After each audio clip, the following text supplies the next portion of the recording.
Vamos lá.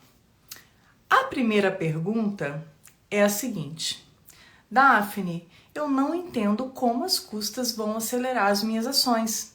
Mesmo quando eu recolho certo, ainda assim o processo demora muito para ter andamento. Olha só, gente, eu vou começar até me apresentando, tá? Porque de repente você não sabe qual é a minha história, como eu cheguei aqui e por que eu posso falar isso que eu vou falar agora para vocês. Eu sou a Daphne, eu trabalho com custas processuais há mais de 10 anos.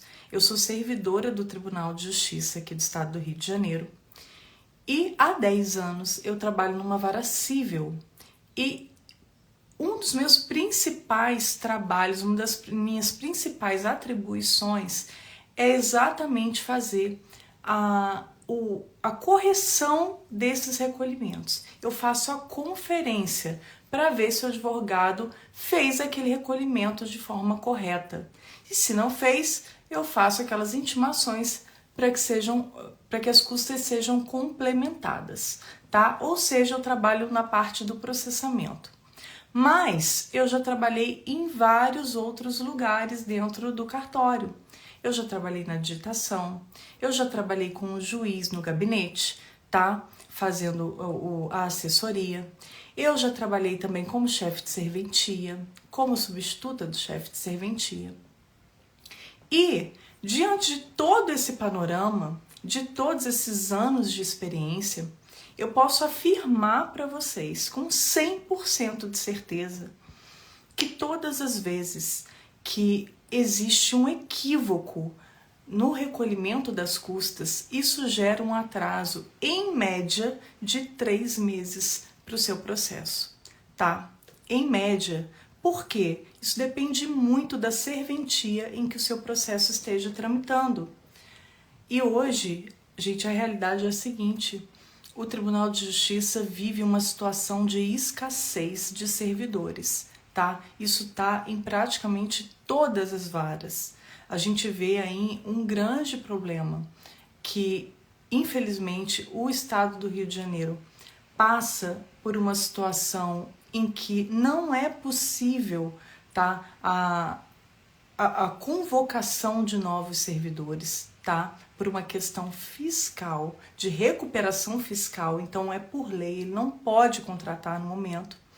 Então, com isso, já há alguns anos ninguém entra. Em compensação, só saem, muitas pessoas se aposentam, se exoneram, enfim, falecem, infelizmente, né? São coisas que acontecem. Então, o número de servidores foi diminuindo a cada ano e diminuindo muito. E isso trouxe uma sobrecarga enorme de trabalho para os servidores que ficaram. E a demanda, gente, ou se mantém ou aumenta, né? Então, realmente, a gente está numa situação em que, de fato, mesmo com todo o esforço do tribunal, e que não é pequeno, às vezes a gente não tem nem conhecimento, mas o tribunal se esforça muito na questão de implementar novas políticas, implementar questões tecnológicas para tentar ao máximo otimizar o trabalho, tá? Mas mesmo assim é muito difícil dar conta da demanda. Então, por isso, quando você me diz que você tem a sensação de que mesmo quando você recolhe custas corretamente, ainda assim o seu processo não anda, é porque existem muitos fatores que causam a morosidade do judiciário. É muito além da questão das custas. A questão das custas é mais um item, é algo para colaborar com toda essa questão que traz esse atraso, essa marcha lenta para os processos, né? Mas eu quero só, a advogado que me fez essa pergunta, que na verdade foi mais uma observação, né? Eu quero que você me diga o seguinte: se você acertou nesse caso, né, ou nesses casos, e ainda assim o seu processo demorou, você imagina se você tivesse errado. Porque eu vou te explicar como acontece. Você vai lá, faz um pedido, um determinado pedido num processo. Suponhamos, você pede a citação de um réu, a renovação dessa citação. E aí, se você não se adianta, não recolhe logo as custas devidas por aquela citação, quando essa sua petição chegar no processamento, o processamento vai te intimar para fazer esse recolhimento. Só nisso, às vezes já foram alguns meses. Aí você vai ser intimado, corre todo aquele tempo da sua intimação. Boa noite, gente, sejam muito bem-vindos, tá? Muito bem-vindos, muito bem-vindas. Quem tiver pergunta, já falei, eu já tô com algumas elencadas aqui, as principais, mas quem tiver, pode me mandar por aqui também, que a gente vai tentar responder o máximo, tá? E aí, voltando então à nossa situação, eu tô falando aqui, gente, que mesmo que você, então, esteja recolhendo de forma correta e você ainda percebe a morosidade dos processos, é porque infelizmente existem muitas situações que levam à morosidade do judiciário. Mas as custas não podem ser mais um problema, mais uma questão para atrasar o seu processo. E é por isso que eu estou aqui, é por isso que eu firmo todos os dias um compromisso com vocês, tá? De mostrar esse caminho para acelerar os processos de vocês no TJRJ e fazer com que vocês recebam os honorários mais rápido, porque afinal de contas isso é extremamente necessário, né? É o que faz mover toda essa máquina, né? O advogado, ele precisa ter a remuneração. Enfim, eu espero então que vocês consigam perceber o quanto é poderoso ter essa ferramenta em mãos, tá? Saber as custas processuais é algo que vai sim dar dinamismo, tá, para o processamento aí das suas ações, porque vai fazer com que o seu processo não fique indo e voltando desnecessariamente várias vezes do processamento para ter esse tipo de correção. Doutora Paula, eu já tinha recebido sua pergunta na caixinha e vou chegar nela, tá? Pode ficar tranquila que a gente vai falar sobre essa grade aqui hoje, tá bom? Da exoneração de alimentos, tá? Vamos lá, gente. Eu vou passar para minha segunda pergunta. Olha que interessante. Meu cliente é idoso e tem isenção de custas, mas eu fui intimado a recolher a taxa judiciária. Isso não está errado? Olha, gente, infelizmente isso está certo e eu vou explicar para vocês por quê. A isenção das custas, ela está prevista lá no artigo 17, inciso 10 e também no artigo 43, inciso 9 da Lei de Custas, que é a Lei 3350 de 99, tá? Então, essa isenção, ela está prevista para todos os maiores de 60 anos que comprovem que eles possuam uma renda menor que 10 salários mínimos. Só que essa isenção, ela é relativa apenas às custas. Ela não abrange a taxa judiciária. A taxa judiciária, né? Custas é como se fosse o gênero. E a taxa judiciária, ela é uma espécie de custas.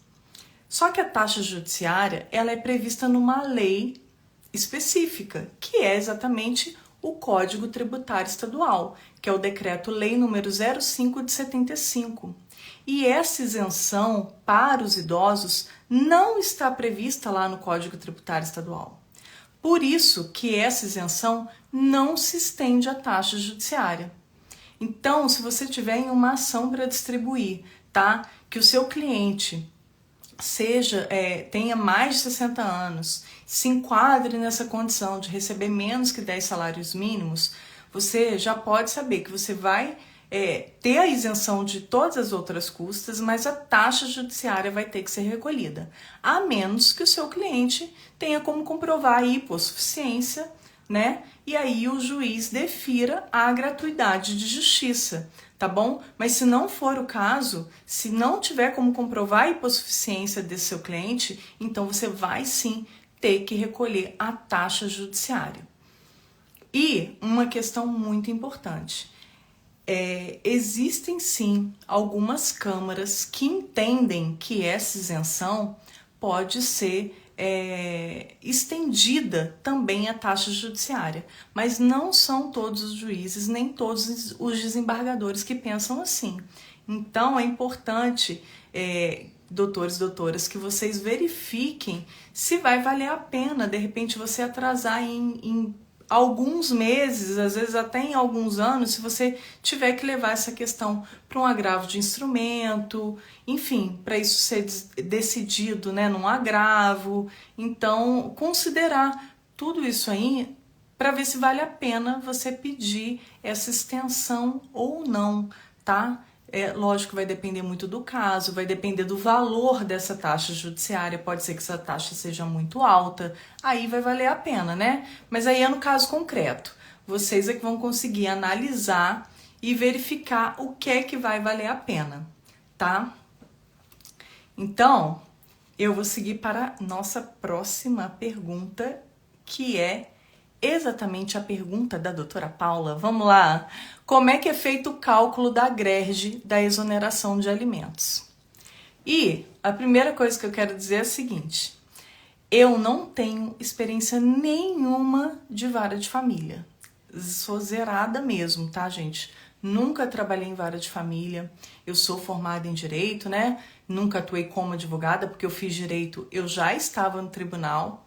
Então eu não pude tirar minha carteirinha do OAB, porque existe, né, incompatibilidade com o concurso. Então eu só fiz a prova da OAB, tá lá guardadinha. Se algum dia eu resolver advogar, tá lá guardadinha a minha aprovação na ordem, né?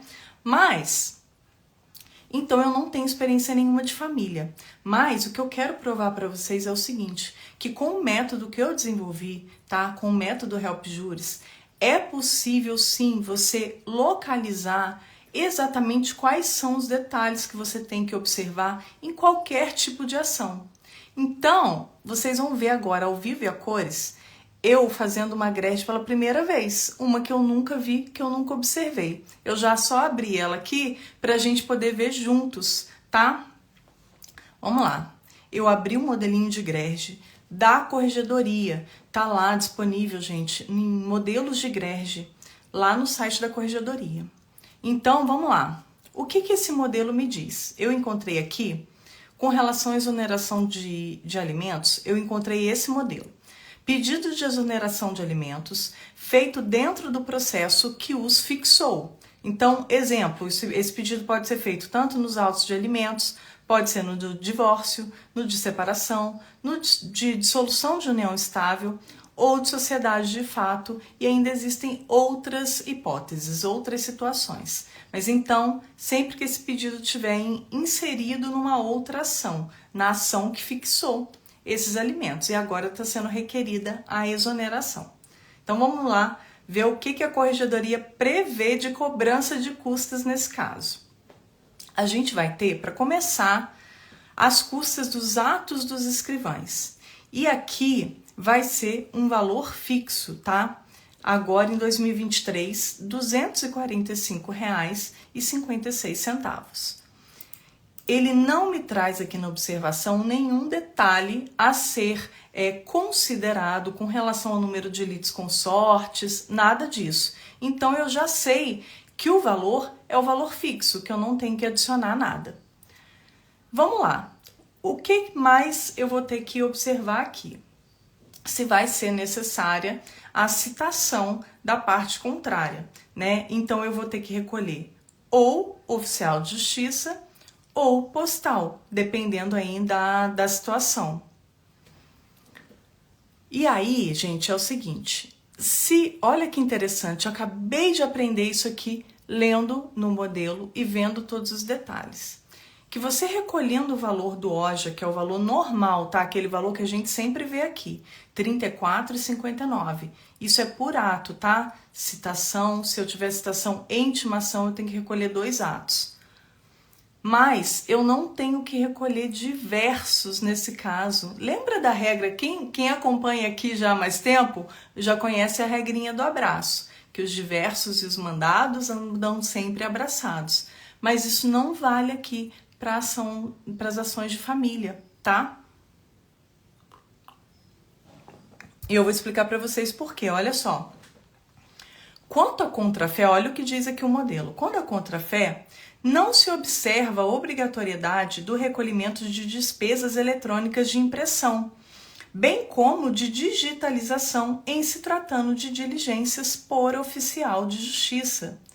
Vide também a observação A do anexo 4 da portaria de custas, que é exatamente, ele diz lá, ele tem um modelinho de mandado de citação desacompanhado de contrafé, que é exatamente isso. Você recolhe só os atos do oficial de justiça e não precisa recolher o diversos. O diversos, gente, nesse caso dos mandados, ele é essa despesa eletrônica de impressão de contrafé, etc. Então você não vai recolher esse valor, você vai recolher só o valor do oficial de justiça. E aí a gente tem mais um item para considerar, que é a taxa judiciária. Vamos lá. A taxa judiciária, nesse caso, é a seguinte. Ele vai ser calculado 3% sobre o valor de 12 prestações alimentícias vigentes, tá? Você vai pegar o valor da prestação alimentícia naquele momento, a que está em vigência, vai multiplicar por 12 e tirar 3%. E tem mais alguma coisa a ser observada? Sim, o percentual de honorários, tá? Se vai incidir o seu percentual de honorários que você esteja requerendo, você vai somar o percentual aí com essas 12 parcelas. Desse somatório, você tira 3% e esse é o valor da taxa judiciária. E ele trouxe aqui ainda uma observação muito interessante, que é a seguinte: esse valor, ele é devido pelo alimentante. Porque o menor alimentado, no caso, né, se for menor alimentado aqui no caso da ação, ele é isento de custas. Então, ele nunca vai ser o responsável pelas custas. Essas custas aqui são devidas pelo alimentante, essa taxa judiciária. Além disso, a gente vai recolher aqueles percentuais legais que a gente não pode esquecer, né? CARG, FUNPERJ, FUNDIPERJ e FUNARPEM. Quando você selecionar esse modelo de GRERD lá no site do tribunal para fazer o preenchimento, você vai ver que esses percentuais eles já vêm automáticos. No que você coloca lá o valor, ele já preenche automaticamente. Então é só não deletar nada, não modificar, que vai estar certinho nos percentuais legais. E aí, doutora Paula, eu espero que tenha dado para entender. Se ficar alguma dúvida e que não esteja contemplado aqui no modelo, eu me comprometo a buscar junto com os meus colegas de vara de família para te ajudar, tá bom? Aqui ela tá falando que a ação de exoneração é consensual e o alimentado já tem 25 anos. Então, aí essa é uma questão bem específica. Eu vou fazer o seguinte, eu vou me informar com o pessoal da vara de família, porque aí eles têm, né, toda a experiência prática, para eles me dizerem como é que funciona, quando é consensual, se as partes vão dividir essas custas, tá? Ou se ela é devida. Provavelmente, eu vou te falar pela lógica das custas cíveis, tá? Normalmente as custas são devidas por quem está requerendo. Então, se o alimentante, normalmente é o alimentante que está requerendo essa exoneração de alimentos. Então, provavelmente a ele é que é devida esse recolhimento de custas, tá? E com relação à dúvida no valor da citação, é o seguinte, a citação se for por oficial de justiça, é só o 34,59 lá no campo dos oficiais de justiça, tá? Não tem mais nenhum valor a ser recolhido, é só isso mesmo. E aí, gente, eu tô com mais uma pergunta aqui, olha, vamos voltar no assunto da isenção de 60 anos? Doutora Ana Isabel, vamos lá. Isenção de custas para maior de 60 com rendimento inferior a 10 salários mínimos. Comprovar a condição do rendimento, basta a declaração da parte ou é necessária a apresentação do imposto de renda? Ó, doutora Ana Isabel, a maior parte dos juízes atualmente, ele pede a comprovação, tá? Atualmente, dificilmente o juiz aceita só uma declaração de próprio punho, Normalmente ele pede sim que venha o imposto de renda. Eu sempre indico, gente, que vocês se adiantem nesses casos, né? Que não entre só com a declaração esperando que o juiz venha com uma intimação, porque senão isso aí, se você, lógico, né, gente, a menos que seja sua tática aí, sua estratégia, que esse processo demore. Pode existir essa situação, aí tudo bem. Mas se não é a sua estratégia que o processo demore, você não entrar com o pedido já bem instruído, com todos esses documentos, vai fazer com que o seu processo atrase muito. Então, vale a pena já trazer aí o imposto de renda, ou então, se de repente esse idoso, esse maior de 60, já é aposentado, traz lá o comprovante de renda da aposentadoria dele, tá? Porque isso tudo já ajuda o juiz a verificar ali na hora a isenção, e aí ele já dá o despacho, né? Determinando que se aplique a questão da isenção.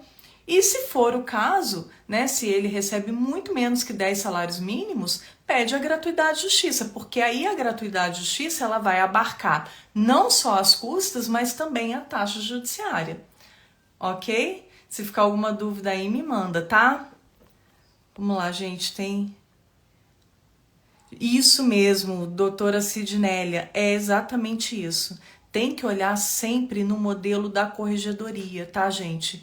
Esses modelinhos da corregedoria, eles trazem, sim, muitas observações. Tem algum detalhe ou outro que talvez se perca aí na história? Talvez sim, que é o que eu trago para vocês, né, de questão de experiência, de ver o que funciona, o que não funciona. Mas o básico daquelas custas, para você não errar, vai estar ali, naquele modelinho, tá bom?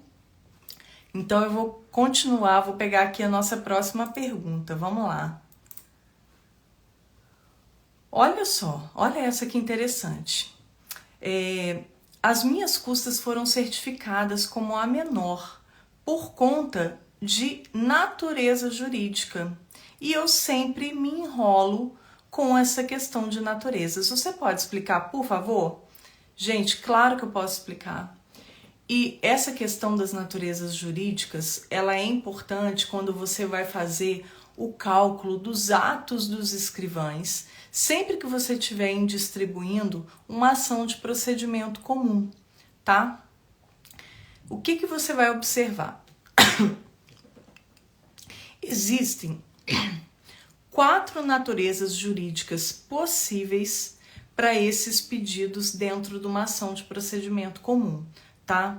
Isso aí é um entendimento, tá, vigente, é um entendimento da corregedoria, um entendimento do Tribunal de Justiça, e eles fecharam nessas 4 possibilidades de natureza, que são as seguintes: natureza obrigacional, natureza pecuniária ou indenizatória, natureza constitutiva ou desconstitutiva e natureza declaratória.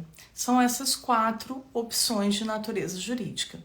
E aí, existe um preparo para cada natureza, até o máximo de 3 preparos. Mesmo que a sua ação tenha as 4 naturezas jurídicas, você vai recolher no máximo 3 preparos na sua ação. Daphne, qual que é o valor desse preparo?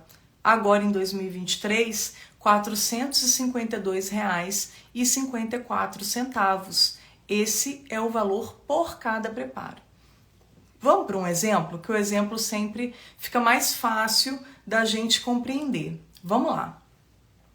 É o seguinte, suponhamos que você esteja aí distribuindo uma ação indenizatória, tá? Você está pedindo aí indenização, uma indenização por danos morais e uma indenização por algum dano material. Esses são 2 pedidos, mas os 2 pedidos possuem a mesma natureza jurídica nesse caso, porque os 2 são indenizatórios ou pecuniários. Mas suponhamos que você peça também para o juiz, que você tenha um pedido declaratório, que você quer que o juiz declare a inexistência de um contrato, por exemplo, além desses 2 pedidos indenizatórios. Então, você nesse caso vai ter 2 naturezas jurídicas, uma indenizatória e uma declaratória. Mas aí suponhamos que você peça também nessa ação uma obrigação de fazer, que esse réu tenha que apresentar alguma coisa ou fazer alguma coisa, né? Então, você já vai ter 3 naturezas jurídicas: a indenizatória, a obrigacional e a declaratória. E o máximo que você pode ter, pode ser que você peça para o juiz constituir ou desconstituir alguma situação jurídica. E aí também você teria 4 naturezas, mas no máximo você vai recolher 3 vezes esse valor de R$ 452,54. Isso dá, gente, R$ 1.357,62. Então, esse é o valor máximo que você recolheria com relação às naturezas jurídicas dos seus pedidos. Então, isso não tem nada a ver com o nome da sua ação. Isso tem a ver com o teor dos seus pedidos. Quando eu vou fazer lá a conferência da GRERJ, que é paga, a primeira coisa que eu abro na inicial são os pedidos da inicial. Porque o que a gente analisa é o teor dos pedidos. E não adianta, tá? Que de repente você pode estar pensando, eu vou fazer 2, 3 pedidos num pedido só, que aí eles vão entender como um só. Não, a gente lê mesmo, palavra por palavra, cada pedido, tá? Porque tem pedidos que são formulados no mesmo item, mas ali tem vários pedidos diferentes, inclusive com naturezas jurídicas diferentes. Então, o quanto mais claro, o quanto mais objetivo você puder ser nos seus pedidos, isso auxilia também o cartório para que não haja dúvida e não haja erro na hora dessa conferência, tá? Para de repente não acharem que tem natureza além do que você realmente está fazendo ali naqueles seus pedidos. Então, os pedidos objetivos vão auxiliar muito nesse aspecto também. E será que tem que observar mais alguma coisa? Isso aqui é a dica extra, não está na pergunta, mas eu vou dar. Ali nos atos dos escrivães, gente, além dessa questão das naturezas jurídicas, e nós estamos falando aqui de ações de procedimento comum, tá? Além disso, você vai observar se existe litisconsórcio passivo facultativo, tá? Porque se houver litisconsórcio passivo facultativo, aí nesse caso você vai ter que recolher um valor de R$ 114,47 por cada litisconsorte excedente, tá? Então, esse valor de R$ 1.357,62 não é o valor máximo desse item, porque pode ser que exista em litisconsórcio facultativo. E esse valor de R$ 114,47 ele vai ser multiplicado por quantos litisconsortes excedentes tiverem na sua demanda, seja no polo ativo ou no polo passivo. Então, se você está entrando aí com uma ação que tem, suponhamos, são 10 autores contra 10 réus, já vi isso acontecer, tá? Não é impossível, não. Você vai recolher o quê? 9 vezes para o litisconsórcio ativo, mais 9 vezes para o litisconsórcio passivo. Então, você vai recolher 18 vezes o valor de 114,47, fora os 3 preparos. Então, vai ficar bem cara em essa ação mesmo, tá? Vamos lá, gente. Passada essa questão da natureza jurídica, vamos pegar a nossa próxima pergunta aqui. E essa é muito boa, porque já me chegou, essa aqui já me mandaram várias vezes, tá? Que é o seguinte, é sobre intimação pelo WhatsApp. Daphne pediu uma intimação pelo WhatsApp, mas o juiz mandou fazer um mandado pelo oficial de justiça. E agora, eu vou recolher custas do oficial de justiça? Não, gente. A intimação ou a citação pelos aplicativos de mensagem não é cobrada custas do oficial de justiça, tá? A gente faz sim um mandadinho, tá? Por oficial, só que a gente não é cobrado o valor do oficial de justiça. É cobrado apenas o valor do diversos, que é o valor da intimação ou citação eletrônica, tá? Vamos lá. Em 2023, gente, esse valor é R$ 24,69, tá? E é só isso que você vai recolher por cada pessoa a ser intimada ou citada no campo de versos. Você não tem que recolher o oficial de justiça, tá bom? Então, bem tranquilo isso, bem fácil. Vamos lá. Agora eu deixei essa pra gente agora finalizar essa nossa última pergunta, tá? Mas que rende muito pano pra manga. Por quê? Eu já recebi essa pergunta, eu nem sei contar pra vocês quantas vezes. Só hoje eu já recebi ela no YouTube e aqui também no Instagram, tá? Então a gente vê que é algo muito comum.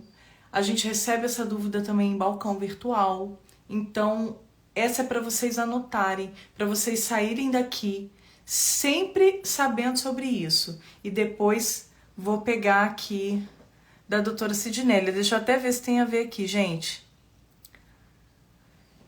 Eu quero sempre me antecipar e saber mais ou menos quanto vão ficar as custas. É possível gerar esses valores antes? É possível, tá? Se você entrar lá no site do Tribunal de Justiça, você for recolher a grade, você pode gerar a grade toda e não pagar, não tem problema.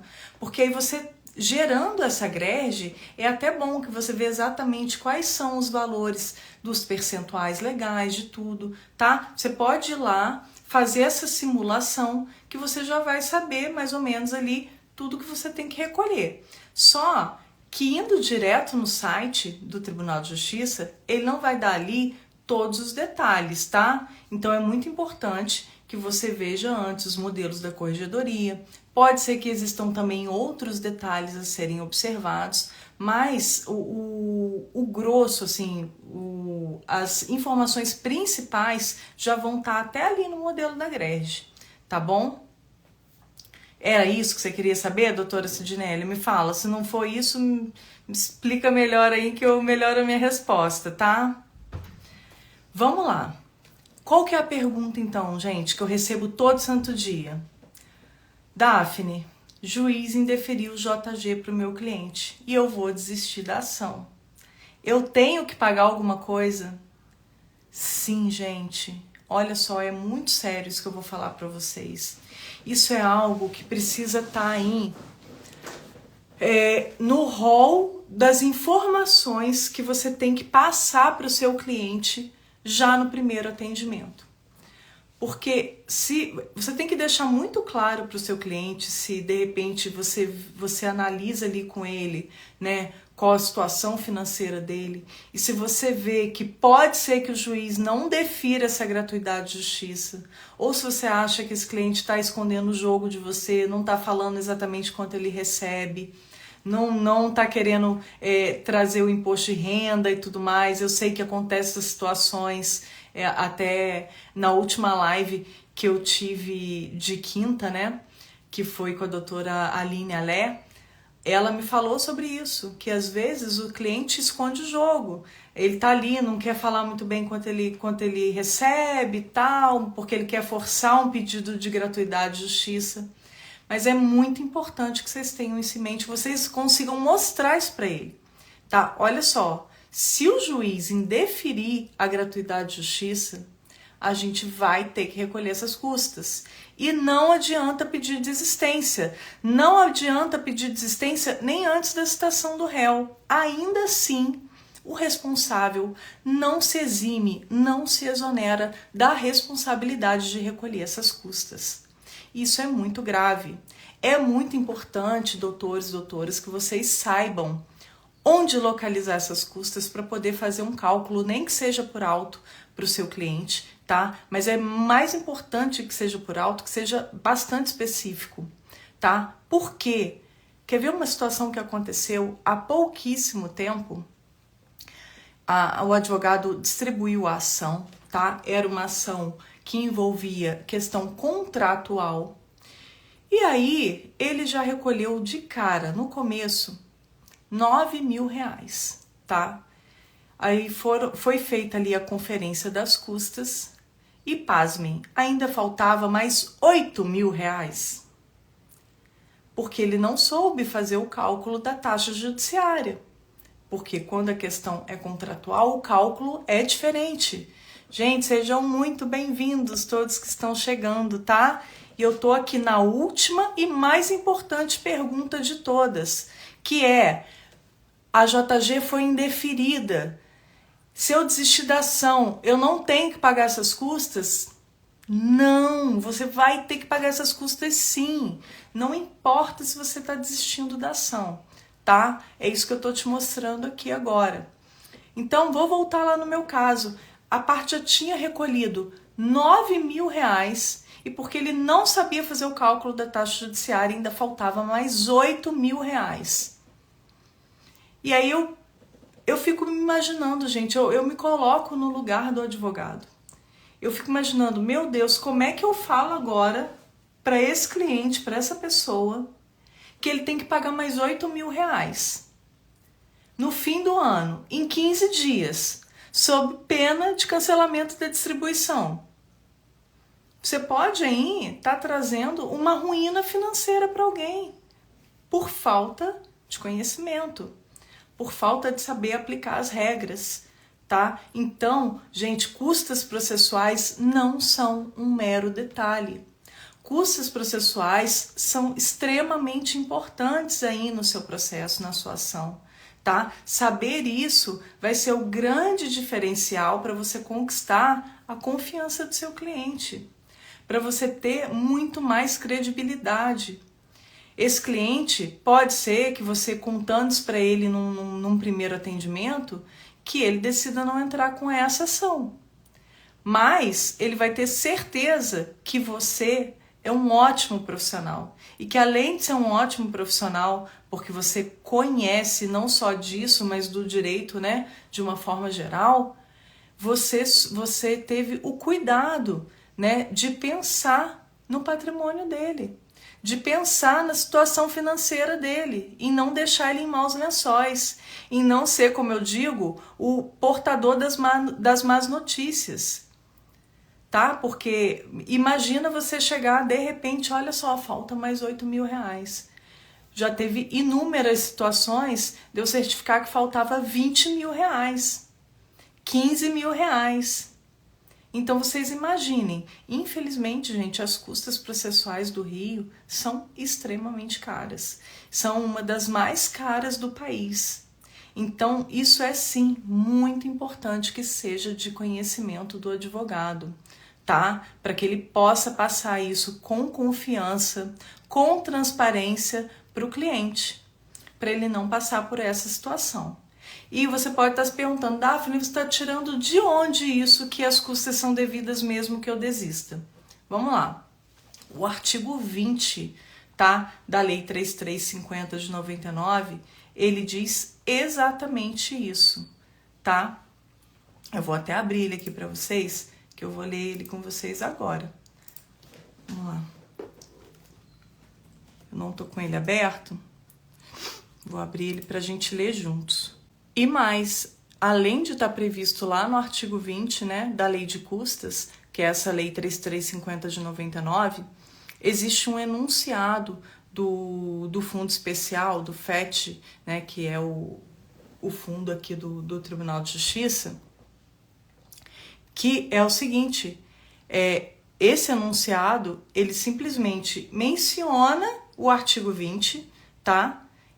E além de mencionar o artigo 20 da Lei 3350, ele reforça que a desistência não exonera a parte do recolhimento de custas, tá bom? Esse enunciado é o enunciado número 24. Gente, o site da Alerj está fora do ar e eu não estou conseguindo abrir. Quem faz ao vivo passa por essas situações, né?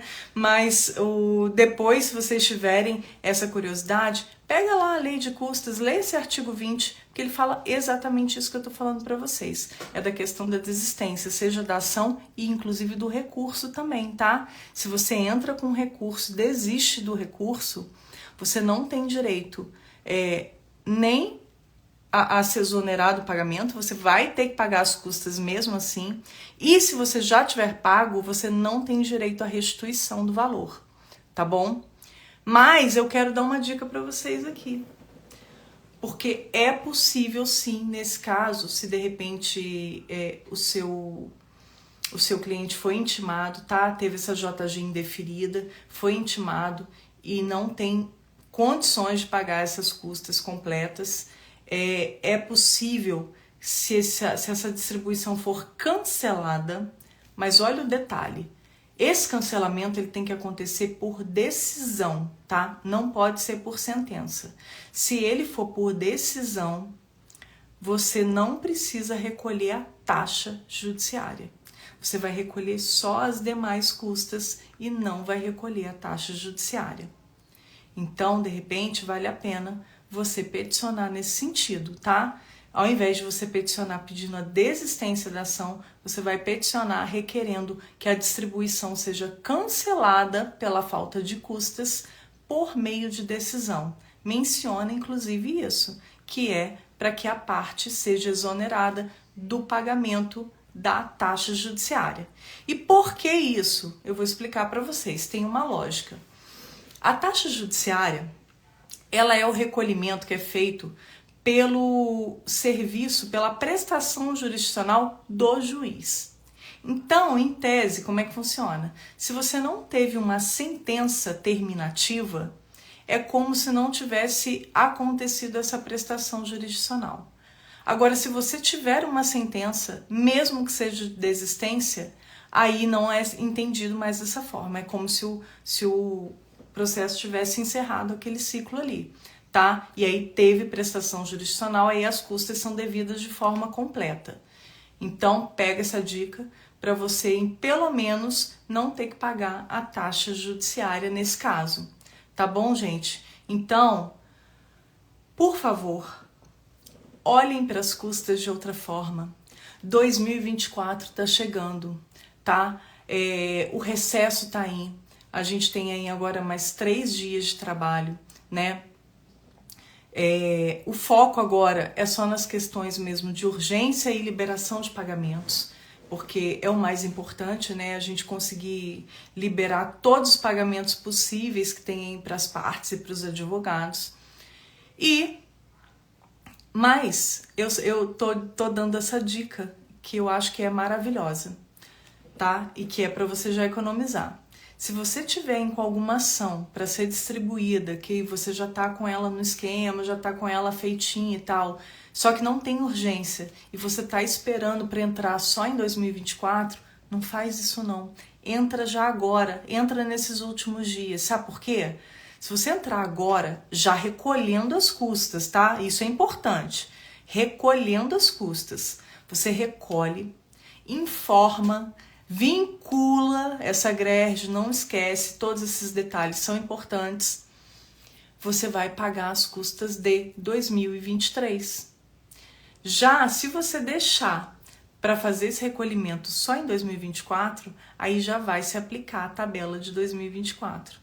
E nesse caso, gente, mesmo que o juiz não aprecie a sua petição inicial ou o seu pedido mesmo no meio do processo, tá? Às vezes você tem algum pedido para fazer que enseje o recolhimento de custas. Por exemplo, você tem aí um pedido de citação para fazer, ou você tem um pedido de pesquisa, né? Pode ser pesquisa naqueles convênios do Tribunal de Justiça, ou um pedido de penhora, enfim, qualquer pedido que gere custas. Se você peticionar agora, com o pagamento da grade, tá? Isso é importante, porque o que vai guiar o cartório na hora de certificar? O momento do pagamento daquela grade. O momento em que ela foi informada no processo. Já teve situações da pessoa recolher a grade num ano e no ano seguinte, meses depois,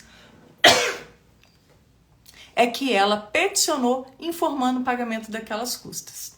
Aí já era, gente. No momento que você informa, a gente vai fazer a conferência daquelas custas de acordo com a tabela vigente, tá?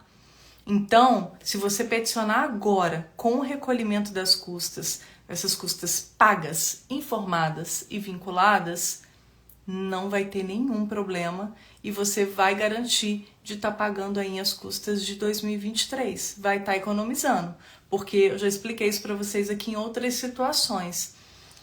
A tabela de custas, todo ano em janeiro, ela vira, né? Entra em vigor uma nova tabela com os valores atualizados. Normalmente, essa atualização se dá pela UFIR-RJ, tá? O FIR é a unidade fiscal, tá? E aí, essa unidade fiscal, todo ano, tem uma correção. Essa correção, em média, ela fica batendo ali com o IPCA, tá? Que é o Índice de Preços ao Consumidor. Mas pode ser que seja um pouquinho diferente. Então, você tem que ficar atento a isso, porque pelo menos, aí, vamos colocar uns 10% a mais, é bem provável que essas custas tenham esse acréscimo, tá? Então, dependendo do que você for recolher, eu acho que vale bem a pena você se adiantar e aproveitar esses últimos dias, tá bom? Gente, a gente vai ficar por aqui hoje, tá? Na terça que vem, toda terça, para quem não tá por aqui normalmente, a gente faz a live de mão na massa, né? Em que eu coloco 3 greges para vocês escolherem e a gente faz essa grege aqui ao vivo. Eu vou colocando para vocês tudo que vocês têm que observar em cada grege. E eu agradeço também muito a vocês pela presença. Se tiverem dúvidas, me mandem, tá, gente? Que eu produzo conteúdo, produzo reels, respondo vocês com o maior prazer, tá bom? Uma ótima noite a todos e fiquem ligados aqui no nosso conteúdo diário, tá? Porque ele não para, não vai parar porque é fim de ano, Natal, Ano Novo, não vai parar. Esse é o meu comprometimento com vocês, porque eu vou mostrar para vocês o caminho para acelerar os processos no TJRJ e receber seus honorários mais rápido através do correto recolhimento das custas, tá bom? Um beijão para vocês, ótimo fim de semana e a gente se vê por aqui todo dia. Tchau, tchau!